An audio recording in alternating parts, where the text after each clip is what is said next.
सदियों से चली आ रही जो जाति व्यवस्था, जिसको बाबा साहेब भी कहते थे कि जाति कभी भी लोकतंत्र का निर्माण नहीं कर सकती है, जाति का वो विनाश करना चाहते थे। ऐसे जो धर्म के नाम पर जो रोज दंगे फसाद बेमनस्ता जो लोग फैला रहे हैं, उसमें किस तरह से ये जो नेशन बिल्डर कैटेगरी यानी जो देश को बनाने वाले योद्धा के बनाने के बाद किस तरह से इसमें बदलाव होगा। जाति टूटी थोड़े है, इतने सालों में जाति टूटी है। जाति का नेता बन गया, जाति के संगठन बन गए हैं, जाति के महापुरुष बने हैं, जाति के समारोह, सब जगह तो जाति और धर्म के ठेकेदार। धर्म का भी वैसे है। और इससे फायदा क्या होने वाले है कि इंटरव्यू में भी जाइएगा तो उनके परिवार वाले दूसरे जाति से रिलेशन होंगे, रिश्ते होंगे, तो वो आपको ये जो भेदभाव कर पा रहे हैं वो भेदभाव नहीं कर पाएंगे। लगता है कि आपको जाति की दीवार टूटेगी, जो आपसी जो रिश्ता है वो भी मजबूत होगा। और साइंटिफिकली भी अगर साइंस की भी बात की जाए तो जेनेटिकली जो अगला जनरेशन होता है इंटरकास्ट ब्रीडर्स में, क्योंकि डाइवर्सिटी आती है जिन की डाइवर्सिटी आएगी तो वो जो बच्चा आगे का होगा वो ज़्यादा प्रबुद्ध और ज़्यादा मजबूत होगा और हर चीज़ में उसकी ज़्यादा इंटेलिजेंसी होगी। जाति जो व्यवस्था है ना, वो कोई गर्व करने का विषय नहीं है, वो शर्म करने का विषय है। तंत्र और जाति साथ साथ नहीं चल सकते। और सही मायनों में जब नेशन बिल्डर कैटेगरी कॉन्सेप्ट लाएगी सरकार, उसके बाद देश में जनतंत्र स्थापित होगा और जो बाबा साहब का सपना था वो भी पूरा होगा और सभी देश के जो वासी हम लोग खुशहाल होंगे।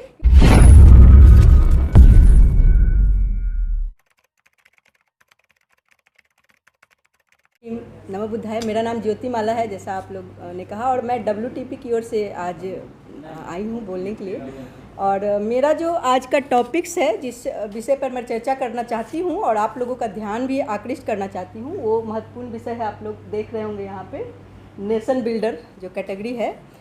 तो जो हम नेशन बिल्डर कैटेगरी जो हम लोगों की मांग है, उस विषय पे मैं चर्चा करूंगी। और वो नेशन बिल्डर कैटेगरी जो है किस जगह पे चाहिए, तो हम जो सरकारी नौकरियों की बात आप लोग को पता होगा, जो सरकारी नौकरियों में ऊपर से नीचे जब भी कोई भी नौकरी निकलती है और कोई कैटेगरी निकले या ना निकले, अनारक्षित वर्ग अनरिजर्व कैटेगरी जो लिखा होता है वो जो मिलता है, उसी की जगह को, उसी को सरकार से हम डिमांड करना चाहते हैं कि उसको स्क्रैप किया जाए, उसको हटाया जाए और उसकी जगह पे नेशन बिल्डर कैटेगरी यानी कि देश को बनाने वाले योद्धा कैटेगरी का वहाँ पे प्रावधान किया जाए।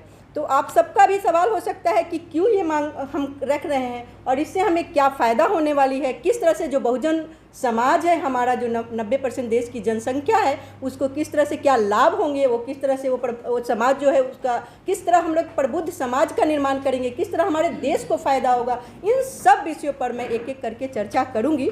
तो जो सरकारी नौकरियां जो भी मैं बात कर रही थी, तो जो सरकारी संस्था में जो अनारक्षित यानी अनरिजर्व जो कैटेगरी होते हैं, उसमें बहुत ज़्यादा घालमेल चल रहा है। अभी जब से हमारी आज़ादी मिली है तब से उन लोगों को तो एन के एन प्रकार कोई ना कोई मौका चाहिए कि कैसे इनको छटनी करनी है। उन्होंने अनरिजर्व कैटेगरी के नाम से हम लोगों को छटनी करने का एक प्रावधान किया है।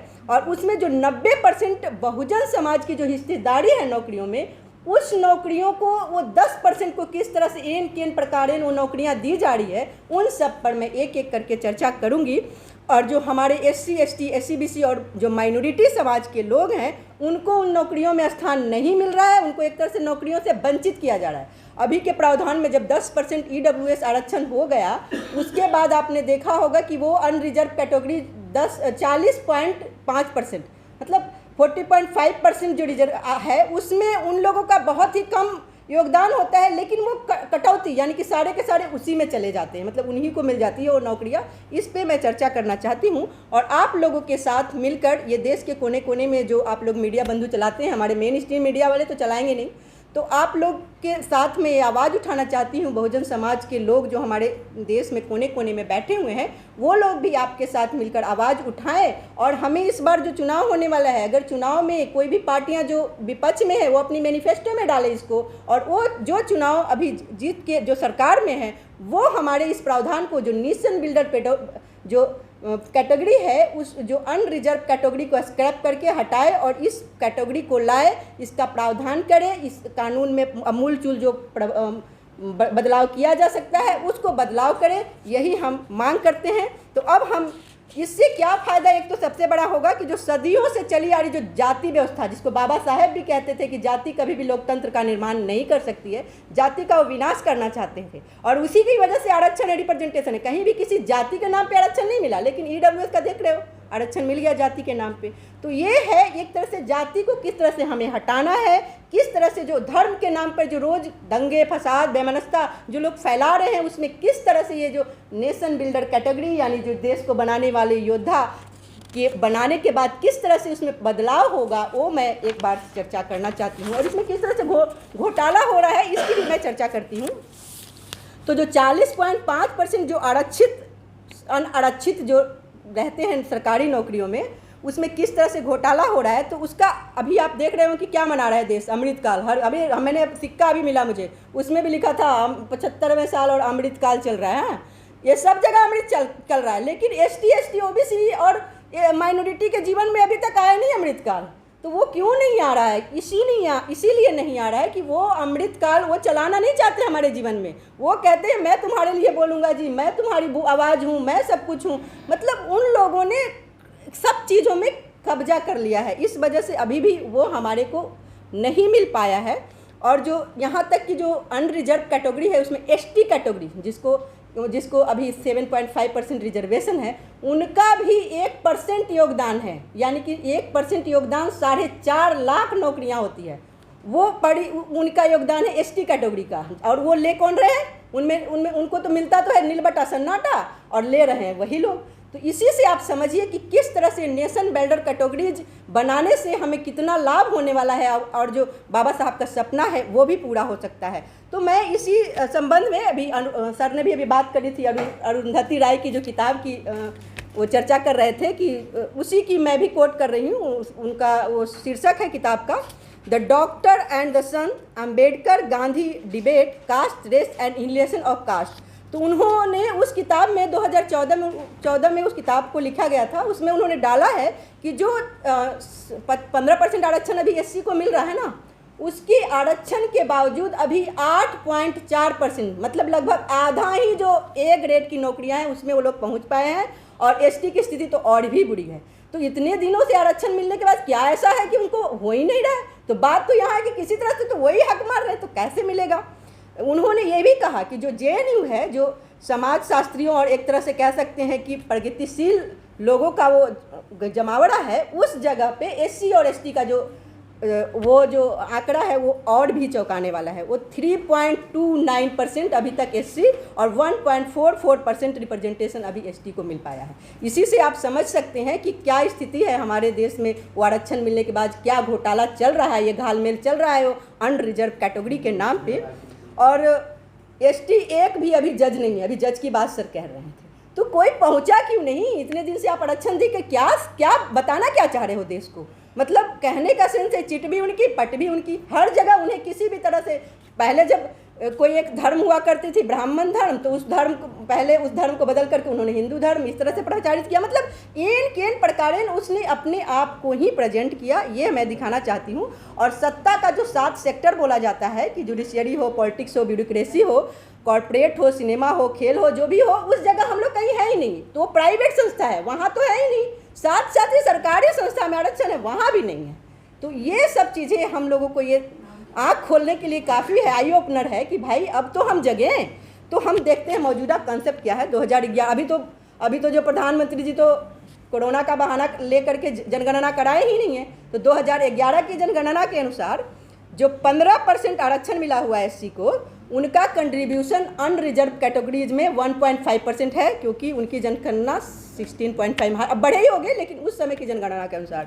और ST जो है वो 1% कंट्रीब्यूशन देता है अनरिजर्व कैटेगरी में, और उनकी जो आरक्षण है अभी 7.5% है। और SCBC उसकी तो जनगणना पहले कभी हुई भी है तो शायद लागू नहीं हुआ, लेकिन अभी जो बिहार सेंसस हुआ है उसके आधार पे 63% वो आते हैं, और उनका कंट्रीब्यूशन 33 से 34% अनारक्षित वर्ग में है। और स्वर्ण को तो मिल गया 10% है नहीं उनको, लेकिन EWS कोटा उनको मिल गया है। फिर भी उनमें उनका जो कंट्रीब्यूशन है 10% भी लिया जाए तो उनका कंट्रीब्यूशन मात्र 0.5% है उस अनरिजर्व कैटेगरी में। लेकिन ले कितना रहे वो? 40%, 40.5% रिजर्वेशन है ना, ले रहे हैं 40%। इसका मतलब है कि वो एक तरह से रिवर्स रिजर्वेशन है। मतलब 40% उनका रिजर्व हो गया अनरिजर्व कैटेगरी। हम लोग का क्रीमी लेयर बच्चा उसमें जा सकता है, जो SCBC के हैं, जो माइनॉरिटी के लोग हैं उनके भी मेरिटोरियस स्टूडेंट जा सकते हैं, और दूसरे स्टूडेंट जा सकते हैं। जो ST कैटेगरी के हैं और SC कैटेगरी के हैं उनके भी मेरिटोरियस जा सकते हैं उसमें, तो वो मिला करके भी 0.5% उसमें हम लोग नहीं है। तो इस तरह से ये घालमेल चल रहा है, बाकी उन्हीं लोगों को ये देने के लिए आरक्षण।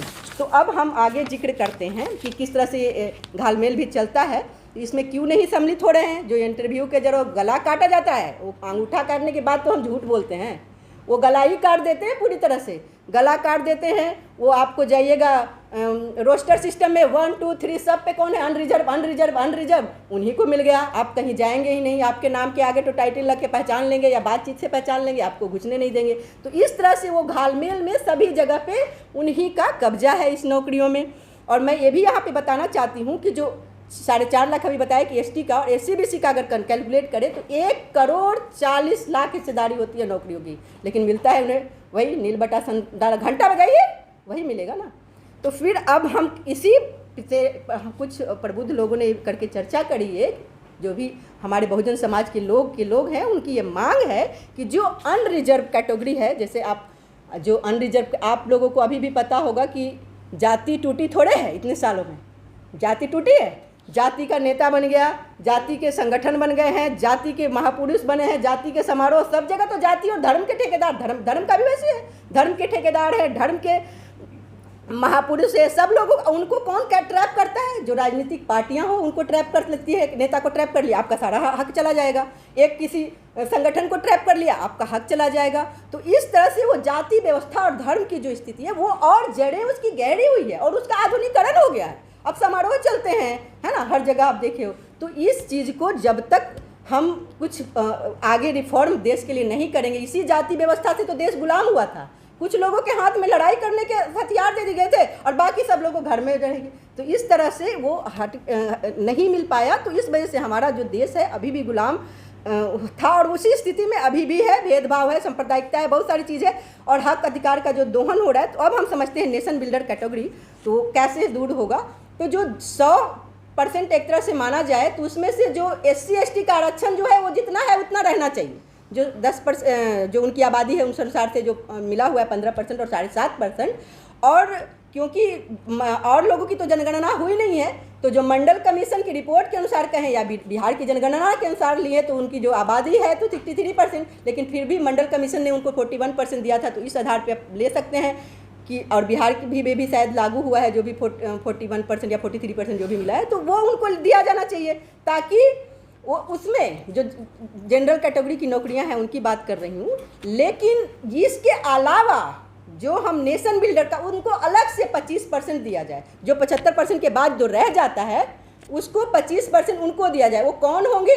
जो इंटर रिलीजन शादी करेंगे या इंटर कास्ट मैरिज करेंगे। इससे क्या होगा? इससे बहुत ज़्यादा धीरे धीरे रिफॉर्म होने लगेंगे। तो वो उनको ये दिया जाना चाहिए। ये नहीं कि अब एक ही लोग मिल जाते हैं ना, कहेंगे शर्मा, मिश्रा, बनर्जी, मुखर्जी, शादी कर लिया जी, हमें दे दो। नहीं, वो इंटर उप कास्ट है, वैसे नहीं। कास्ट का मतलब इंटर कैटेगरी उन लोगों को अगर चाहिए तो उस तरह से सरकार ने कुछ प्रावधान कर रहे हैं, उसमें जाइए। या इंटर कास्ट मैरिज हो, उनको ग्रुप C और D में आरक्षण मिले। और जो लोग A और B की नौकरियों में उनको मिले जो लोग इंटर रिलीजन और इंटर कैटेगरी मैरिज करते हैं दूसरे वर्ग की। SC वाले OBC से, OBC वाले मतलब स्वर्ण से, या फिर उसी का 22%। इसमें सबको मिलेगा, इसमें किसी का ये नहीं है। आप लोग अगर प्रबुद्ध वर्ग बनाना चाहते हैं तो इस तरह से स्वर्ण को उसमें हमारा प्रावधान के अनुसार 12.5% है। जो SC/BC है उसको 40%, जो आपको ST/ST हैं उनको भी जो आरक्षण है वो भी बरकरार रहेगा। साथ साथ इसके साथ भी, और इससे फ़ायदा क्या होने वाले हैं कि इंटरव्यू में भी जाइएगा तो उनके परिवार वाले दूसरे जाति से रिलेशंस होंगे, रिश्ते होंगे, तो वो आपको ये जो भेदभाव कर पा रहे हैं वो भेदभाव नहीं कर पाएंगे। और इस तरह से धीरे धीरे कुछ सालों में बहुत बड़ा रिफॉर्म हो सकता है। तो उस रिफॉर्म के बाद हम यही चर्चा करना चाह रहे थे कि जैसे हमारे देश में पूरी तरह से जो नौकरी है, कहा जाता है कि 3% जो नौकरियों का पे बजट होता है, तो वो नौकरी मिलाकर 32 लाख नौकरी है। तो 32 लाख नौकरी और पूरे स्टेट का भी मिला दिया जाए तो 432 लाख नौकरियां पर ईयर देश का ये आंकड़ा है। तो उन नौकरियों में अगर ये मान लिया जाए कि वो 30 साल नौकरी करते हैं और 30 साल नौकरी करते हैं, तो अगर एक साल में रिटायरमेंट कितना होगा, तो लगभग 14 लाख लोग रिटायर होंगे हर साल, तो उतनी बहालियाँ भी होगी। वो 14 लाख बहाली होगी तो उसका 25% ले लीजिए, जो नेशन बिल्डर की बात हो गई, तो उसके 25% हम लेंगे तो वो आपको आता है आंकड़ा 3.5%, यानी कि 35 लाख पर ईयर हमारे पास ऐसे लोग तैयार हो जाएंगे जो देश की जो दिशा और दशा भी चेंज करने वाले होंगे।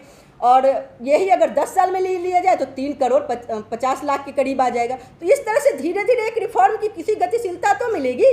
तो ये करना पड़ेगा सरकार को, तभी जो उनकी सही में मानदंड है कि हम जाति का विनाश करना चाहते हैं, हम देश में सांप्रदायिक सद्भाव बरकरार रखना चाहते हैं, तो कुछ ना कुछ उनको करना पड़ेगा। इससे बहुत सारे इसमें फ़ायदा ये हो सकता है कि आपको जाति की दीवार टूटेगी, जो आपसी जो रिश्ता है वो भी मजबूत होगा। और साइंटिफिकली भी अगर साइंस की भी बात की जाए तो जेनेटिकली जो अगला जनरेशन होता है इंटरकास्ट रिलेशन में, क्योंकि डाइवर्सिटी आती है जीन की डाइवर्सिटी आएगी, तो वो जो बच्चा आगे का होगा वो ज़्यादा प्रबुद्ध और ज़्यादा मजबूत होगा और हर चीज़ में उसकी ज़्यादा इंटेलिजेंसी होगी। ये चीज़ साइंटिफिकली प्रूफ है, मैं कोई बिना डाटा की नहीं बोल रही हूँ, ये तो प्रूफ है ऐसा, है ना। तो ये सब होगा। और हमारे लिए जो ये तरह जाति जो व्यवस्था है ना, वो कोई गर्व करने का विषय नहीं है, वो शर्म करने का विषय है। वो जाति टूटेगी। और बाबा साहब का एक एनिहिलेशन ऑफ कास्ट में उन्होंने एक किताब में लिखा था कि जनतंत्र और जाति साथ साथ नहीं चल सकते। और सही मायनों में जब नेशन बिल्डर कैटेगरी कॉन्सेप्ट लाएगी सरकार, तो उसके बाद देश में जनतंत्र स्थापित होगा और जो बाबा साहब का सपना था वो भी पूरा होगा और सभी देश के जो वासी हैं हम लोग खुशहाल होंगे। क्योंकि उतनी स्थिति ऐसी जो अभी है वो स्थिति नहीं होगी। हम बहुजनों का भी हक अधिकार मिलेगा और सब लोग एक तरह से समाज में अच्छे से जी